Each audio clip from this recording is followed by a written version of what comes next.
All right, so it's time to chat about one of Craig's favorite things. It's children's books. Look how cute you are right there. I love that. Man, and what a book we're going to talk about. New Kid. New Kid, the name of the book. It's by Jerry Craft of New York City, actually.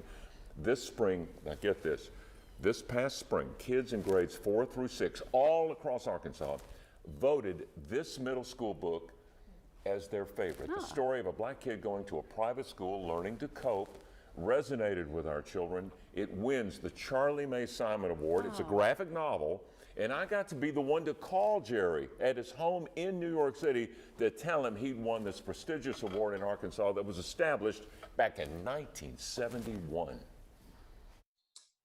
It is now 51 years later, and the Charlie Mae Simon Award for 2022 goes to Jerry Craft for New Kid.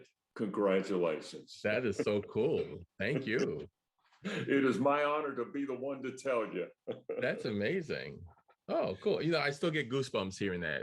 That is wonderful. I've got to know, here we go. Okay. The germ of the idea. When did the idea hit you for this plot? You know, I always had it in my mind, but I could not get published. I got so many rejection letters way back in 1997. Wow. Yeah, that I didn't think that I was ever going to be traditionally published. So I went to the library, I got a book on how to self-publish. And for 20 years, I self-published, which is why I do my own shirts and all that.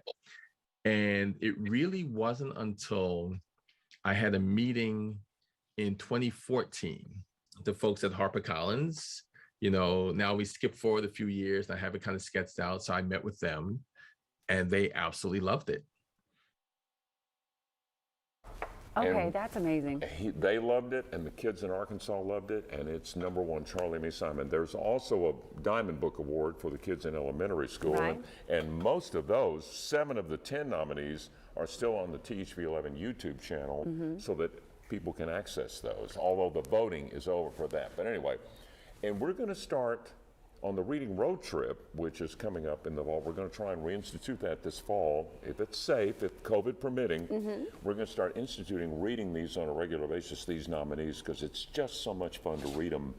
And kids have to read, or at least been read to, at Right. least 3 of the books to vote. Gotcha. So that's why we're doing it. I cannot believe he could not get that published. Isn't that amazing? That is amazing. It shows he you the didn't give up. resiliency. Man, oh no, he self-published like you talked about and just kept going after it and finally comes up with a graphic novel. And he's won all these prestigious awards, not just Charlie Mae Simon, for a graphic novel, Right. which oftentimes can bring middle schoolers into reading. Right, and I greater love that. literacy. I just love too that he was so persistent about it. Like he really believed in his own work. He didn't let that get him down. And you know, there are a lot of people that would have thought, I guess it's not good enough. up their or hands and just said, forget "Forget it. it." This isn't for me. Yeah. But he really believed in it. And he does, and he talked about how he publishes the shirts. And when I did that interview, he had just come back from reading to a school in New York City, which is also part of what he does. Oh, that is so great. I love that so much. And it's so cool that you got to talk to him about it too. Yes. And by the way, real quick, more to that interview, and we'll have it on THV11.com. Oh, Just want to point that out. perfect.